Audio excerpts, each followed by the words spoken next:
สวัสดีค่ะทุกคนเลวินะ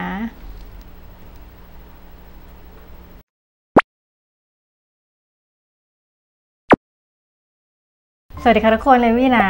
ก็ถ้าเกิดชุดที่เราใส่เนี่ยเหมือนคลิปในอาทิตย์ที่แล้วนะคะก็ไม่ต้องแปลกใจนะคะเพราะว่าเราถ่ายวันเดียวกันนะคิดว่าตอนที่โพสต์คลิปนี้เนี่ยน่าจะเป็นตอนที่เราโพสต์ภาพนี้ไปแล้วนะคะซึ่งเป็นภาพประกวดของกิจกรรมวาดรูปที่1นะคะที่เดี๋ยวจะบอกรายละเอียดต่อละกันในคลิปนะซึ่งณตอนนี้ที่เราอัดคลิปเนี่ยคือเรายังวาดรูปนี้ไม่เสร็จเว้ยก็วิมาเริ่มอัดคลิปวันนี้เลยเพราะว่าเราอยากจะมาแชร์เบื้องหลังการครีเอทภาพประกวด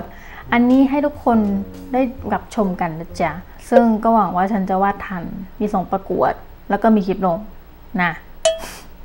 ก็สำหรับรูปประกวดนี้นะคะเป็นรูปประกวดในกิจกรรมของ Come Closer มาใกล้ๆเดี๋ยวแปลงให้เองซึ่งกิจกรรมน่าจะเป็นการคอลแลบกันของเว็บ OakB Comics นะคะกับแบรนด์สีฟัน Systema นะ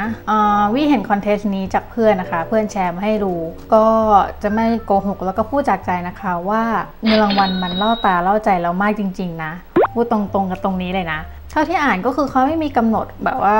อายุผู้เข้าร่วมสมัครอะไรเงี้ยก็เลยคิดว่าฉันน่าจะเข้าร่วมได้นะซึ่งเราต้องบอกก่อนนะคะว่าคลิปนี้เราไม่ได้สปอนเซอร์จาก OakB Comics หรือว่า Systema แต่อย่างใดนะเพื่อนแชร์โพสต์มานะแล้วเราก็สนใจเงินรางวัลล้วนๆเลยนะคะเลยร่วมกิจกรรมอันนี้นะจ๊ะก็ในวันที่ถ่ายคลิปวันนี้เนี่ยเป็นวันที่1 กันยานะคะซึ่งเดดไลน์ส่งประกวดเนี่ยคือวันที่5แล้วคือตอนนี้ฉันยังแบบว่าถึงแค่สเต็ปการตัดเส้นเองนะอย่างที่เห็นแล้วคือระบบการให้คะแนนของกิจกรรมนี้เขามีพวกแบบยอดไลค์ยอดแชร์เข้ามาด้วยอะซึ่งถ้าเป็นแบบนี้แปลว่ายิ่งโพสต์ผลงานเร็วเท่าไหร่โอกาสที่คนจะเห็นแล้วก็กดไลค์กดแชร์ให้ก็จะยิ่งมีมากขึ้นเท่านั้นซึ่งเราก็ต้องมาลุ้นกันนะคะว่าเราจะวาดรูปส่งทันเดดไลน์ไหมแล้วก็จะสามารถมีคะแนนโหวตได้มากพอเท่ากับคนที่เขาแบบว่าโพสต์ก่อนหน้าเราไปแบบ3 ชาติเซตได้แล้วไหมอะไรอย่างนี้นะแต่ก่อนอื่นเนี่ยเราขอพาทุกคนย้อนกลับไปสักอาทิตย์หนึ่งนะก่อนที่เราจะมาถึงสเตจนี้นะคะว่ามันผ่านอะไรมาบ้างนะอ่ะย้อนกลับไปตอนนี้วิก็มานั่งอ่านกติกาแล้วก็เงื่อนไขอยู่นะซึ่งพออ่านเสร็จเนี่ยเราก็จะมาเหมือนแบบสรุปเป็นคีย์หลักๆว่ารูปวาดที่จะวาดประกวดเนี่ยจะต้องมีอะไรบ้างก็สำหรับวิแยกคีย์หลักออกมาได้3อย่างก็คือต้องเป็นคนนะผู้ชายหรือผู้หญิงก็ได้หรือว่าทั้งคู่ก็ได้ขายแปรงสีฟันแล้วก็มีความเป็นวัยรุ่นแล้วหลังจากนั้นเราก็สเก็ตภาพในหัวออกมานะคะได้มาเป็น3รูปคร่าวๆซึ่งเราก็จะสเก็ตแบบตัวเล็กๆแบบนี้ก่อนนะเพื่อประหยัดเวลาแล้วก็ให้เห็นภาพรวมเฉยๆว่าภาพที่อยู่ในหัวของเราอะไรอย่างเงี้ยมันเป็นยังไงบ้างอะไรอย่างงี้อย่างรูปแรกมันเป็นตัวละครชายหญิงแปรงฟันแล้วก็ภาพสะท้อนในกระจกอะไรอย่างเงี้ยรูปที่2ก็คือเป็นมุมด้านข้าง45องศาใช่ไหมแล้วก็รูปที่3เนี่ยมันจะเป็นออกแนวแบบว่าเป็นภาพแบบยาวแบบเหมือนปกนิยายที่มันต่อคู่กันอะเป็น2 คนยืนแปรงฟันอยู่เต็มตัวนะคะซึ่งตอนแรกเรากะจะเลือกสเก็ตอันที่1แต่ว่าจู่ๆก็เปลี่ยนใจมาเป็นอันที่2เลยเดี๋ยวจะบอกต่อว่าทำไมนะทีนี้หลังจากขั้นตอนตรงนี้เสร็จเนี่ยเราก็จะไปดัดหุ่นในคลิปสตูดิโอนะอันนี้ก็เป็นหุ่นในคลิปสตูดิโอที่เราดัดเอาไว้แล้วนะคะซึ่งเราไม่ได้เรคคอร์ดตอนที่เรานั่งดัดไอ้ท่านี้นะเพราะว่าใช้เวลาซูเปอร์ดูเปอร์นานมากก็เลยแบบเอาไอ้ที่ดัดแล้วมาให้ดูแล้วกันคืออย่างที่บอกว่าตอนแรกอะอยากได้จะเป็นสเก็ตภาพแรกใช่ไหมก็คือจะเป็นมุมนี้แต่เรารู้สึกว่าไม่น่าสนใจมั้งเรารู้สึกว่าพอเราหันมุมนี้มาแล้วมันดูน่าสนใจมากกว่าอะไรอย่างนี้ก็เลยเลือกเป็นสเก็ตอันที่2แทนนะคะซึ่งพอเราเลือกท่าโพสแล้วก็ดัดท่าโพสเพื่อเก็บไว้เป็นเรฟเฟรนซ์ได้แล้วเนี่ยเราก็แบบวินช็อตหรือว่าเซฟภาพนี้ออกมานะลืมบอกว่าโมเดลพวกนี้ไม่ได้เป็นคนปั้นเองนะคะคือมันมีมาให้ในโปรแกรมนี้อยู่แล้วนะโปรแกรม Clip Studio Paint นะจ๊ะหลังจากนั้นเราก็เอาไอตัวโมเดลเนี่ยไปวางตำแหน่งภาพแล้วก็สเก็ตเพิ่มอะไรอย่างนี้นะซึ่งออกมาได้เป็น2เวอร์ชันเห็นป่ะว่าเป็นสเก็ต1กับสเก็ต2ก็เลือกไม่ถูกว่าจะเอาผู้ชายไว้ด้านขวาหรือด้านซ้ายของผู้หญิงดีอะไรเงี้ยก็เลยตัดสินใจอยู่สักพักหนึ่งนะคะสุดท้ายก็คือเลือกเป็นแบบนี้นะอันนี้อาจจะดูสีจางไปนิดนึงเพราะว่าวิเตรียมกำลังจะตัดเส้นแล้วนะอันนี้เพิ่มความเข้มของเส้นให้ดูเปรียบจะได้ดูออกนะว่ามันเกี่ยวกับอะไรคือเราอะอยากให้มันดูเป็นมีความแบบเหมือนเป็นการ์ตูนเป็นแบบว่าเว็บคอมิกอะไรอย่างนี้ก็คือจะมีการเหมือนแบบแบ่งเป็นช่องซึ่งเราก็คิดว่ามันน่าจะลิงก์เข้ากับตัว OakB Comic ด้วยอะไรอย่างเงี้ยแล้วสำหรับช่องตรงกลางเนี้ยเราก็แบบให้มันเป็นเน้น close up ของการ วางแปรงสีฟันลงบนแก้วอะไรเงี้ยมันจะได้เน้นแปรงสีฟันด้วยอะไรเงี้ยมีความขายของหลังจากนั้นเนี่ยเราก็มีสเก็ตขึ้นมาอีกชั้นหนึ่งนะคะซึ่งจะเป็นสเก็ตที่แบบเส้นมันคลีนกว่าอะไรเงี้ยเสร็จแล้วหลังจากที่สเก็ตตรงนั้นเสร็จอะเราก็ถึงจะมาตัดเส้นซึ่งระหว่างที่สเก็ตเนี่ยเราก็มีการเก็บภาพเรฟเฟรนซ์ไปด้วยเพื่อที่จะต้องเอามาใช้อะไรเงี้ยก็คือแบบเป็นการถ่ายมือตัวเองนั่นแหละเอามาเป็นเรฟเฟรนซ์ในรูปนะอะไรประมาณเนี้ยตั้งกล้องแล้วก็เอามือ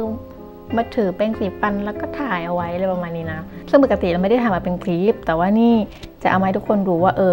เราก็มีการเซตกล้องนั่นนู่นนี่แล้วก็โพสท่าก็คือใช้มือตัวเองนี่แหละโพสท่าทางต่างๆเพื่อที่จะถ่ายเก็บมาเป็นรูป reference นะจ๊ะก็ตามนั้นนะคะคอนเซปต์ของภาพนี้อธิบายได้เข้าใจปะวะหวังว่าจะเข้าใจนะ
และตอนนี้ทุกคนก็กลับมาถึงปัจจุบันแล้วนะคะตอนที่เรากำลังตัดเส้นนะตอนนี้นะเอาจริงๆคือวี่มีเหมือนจำผิดด้วยนึกว่าเดดไลน์คือ15กันยาเว้ยซึ่งแบบเขาจะประกาศคนที่ได้รางวัลวันที่14กันยาเว้ยงงมากว่าตัวเลข15ของดิฉันนี่มาจากไหนนะยังไงตอนนี้เดี๋ยวขอไปตั้งใจตัดเส้นแล้วก็ลงสีภาพนี้ให้เสร็จก่อนนะคะทุกคนเดี๋ยวต้องเข้าสู่โหมดปันแหลกแล้วนะทุกคนก็ไว้เดี๋ยวมาเจอกันท้ายคลิปนะจ๊ะตอนนี้เราก็ดึงภาพเล็บของเราเข้ามาแล้วก็นาบทับกับเส้นสเก็ตที่วาดเอาไว้เลยนะทุกคนคือจริงๆปกติวี่จะไม่ทำแบบที่ทำในรูปนี้นะคือการวาดทับภาพเล็บที่ถ่ายมาแบบนี้แต่คือครั้งนี้ที่ทำแบบนี้เพราะว่าเป็นงานเร่งงานรีบนะคะ แล้วก็มือในภาพนี้เนี่ยเราก็ถ่ายเองด้วยเพราะฉะนั้นก็ไม่ได้ผิดหลักอะไรคือถ้าเกิดแกใช้รูปที่ตัวเองถ่ายเองมันก็โอเคไงเข้าใจใช่ปะแต่ถ้าเกิดเป็นรูปที่คนอื่นถ่ายหรือว่าเป็นของคนอื่นเนี่ยก็จะต้องขออนุญาตเขาก่อนนะเข้าใจระหว่างที่ว่านี่ก็มีปัญหากับการวาดกล้ามผู้ชายมากเลยนะคะเพราะว่าเราไม่ได้วาดนานมากจริงๆอนาโตมีนี่คือแบบเรียกว่าอนาโตมัวจะดีกว่านะหวังว่าครูสอนอนาโตมีของเราจะไม่ได้เห็นรูปนี้ของเรานะแบบเขินมากตอนนี้ไม่อยากให้ดูคือจริงๆพี่พยายามคุยข้อมูลพยายามหาเรฟกล้ามนะจากหลายๆที่มาเพื่อวาดไอ้กล้ามของตัวพี่แกคนนี้เนี่ยแหละซึ่งวาดไปมาพี่แกก็แบบออกมาบึกมากเลยว่ะแบบหุ่นดีเกินไปอะไรเงี้ยซึ่งเราก็จะมาแก้กล้ามของพี่แกอีกทีตอนลงสีนะ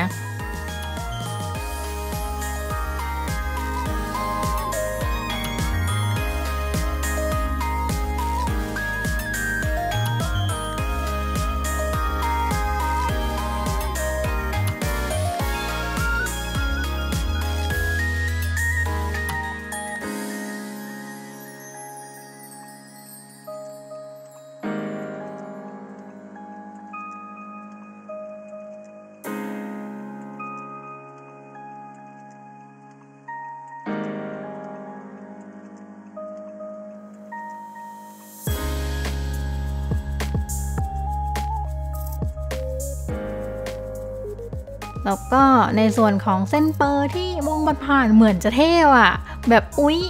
มีตีเปอร์ด้วยแต่คือแบบตีเปอร์โคตรมั่วเลยนะรูปนี้จนสุดท้ายแล้วก็เละนะคะก็เลยลบทิ้งทั้งหมดแล้วก็วาดเปอร์แบบมั่วๆให้มันแบบพอหลอกตาได้ว่าเป็นห้องน้ำอะไรอย่างงี้ก็พอนะ ในเลขาที่มีน้ำตาซ่อนอยู่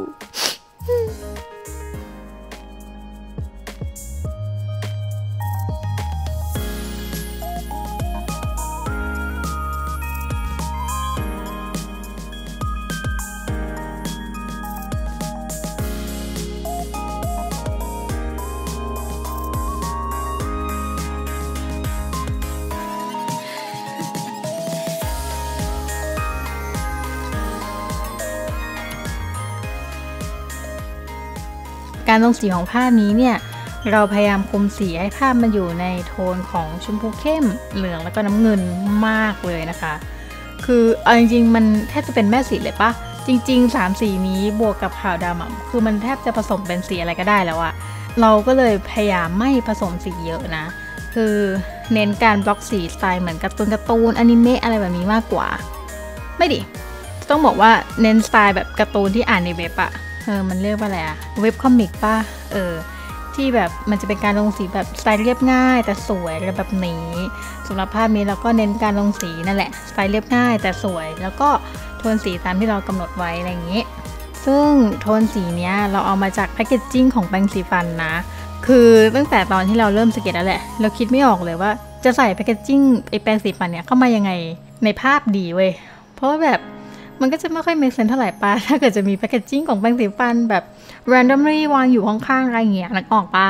ก็เลยใช้โทนสีของแพคเกจจิ้งเนี่ยมาเป็นพาเลตสีของภาพนี้แทนนั่นเองแล้วพอบวกกับสไตล์งานของเราอะไรเงี้ยมันก็เลยจะออกโทนสีแนวพาสเทลอะไรอย่างงี้หน่อยนะนี่ไงตรงนี้ก็มาถึงการแก้กล้ามเป็นที่เรียบร้อยแล้วนะคะ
แล้วก็ตอนท้ายสำหรับ Final Touch นะคะเราก็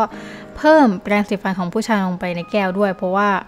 เรารู้สึกว่ามีอันเดียวแล้วมันไม่ค่อยเด่นพอนะไอช่องตรงกลางอะไรเงี้ยแล้วก็แบบจะได้ดูเป็นคู่รักด้วยอะไรอย่างงี้พอวางแปรงสีฟันคู่กันแล้วมันดูแบบ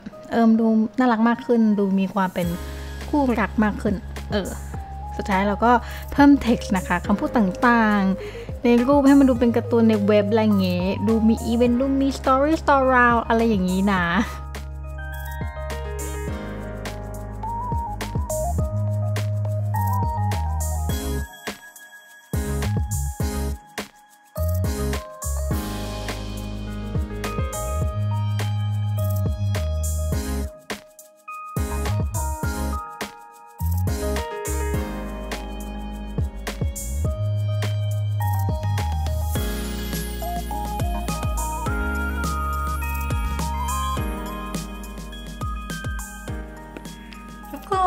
ภาพเสร็จแล้วนี่เอาให้ดูนะว่าภาพเสร็จแล้วนะคะยิงขึ้นหน้าจอให้ก็ได้ไหมไม่ต้องมาลำบากถ่ายจอให้ดู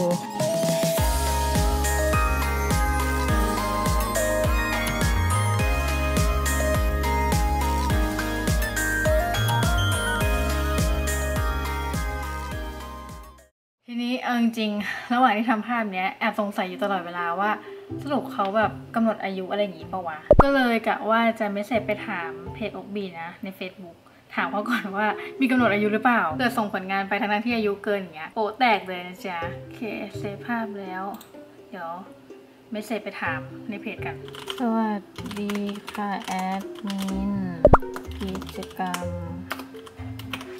คำโบเซอร์มีจำกัดจำกัด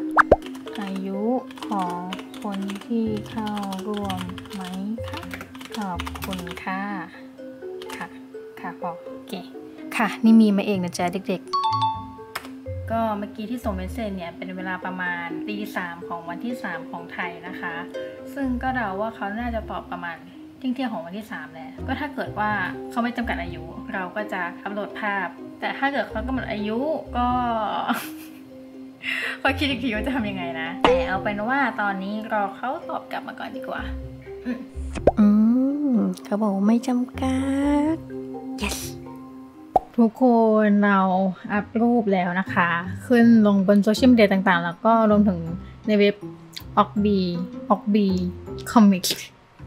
จนมาถึงตอนนี้ก็ยังไม่แน่ใจว่าอ่านถูกหรือเปล่าแต่มันว่าอัพแล้วก็อันนี้เรามาเปิดเว็บแคมเรคคอร์ดช่วง outro นะเพราะว่าขี้เกียจตั้งกล้องแล้วนะ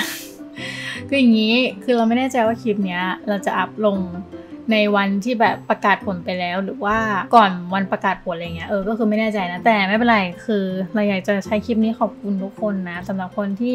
กดไลค์กดแชร์รูปนั้นให้เรานะคะเพราะว่าทุกไลค์ทุกแชร์เนี่ยถือว่าเป็นคะแนนโหวตให้กับรูปปรากฏอันนั้นของเรานะคะใครที่กดไลค์กดแชร์ให้ก็ขอบคุณมากๆเลยนะคะโอเคแล้วก็หวังว่าจะ enjoy คลิปนี้กันด้วยนะไหนๆก็กดไลค์กดแชร์รูปนั้นแล้วก็กดไลค์กดแชร์คลิปนี้ให้ด้วยนะคะ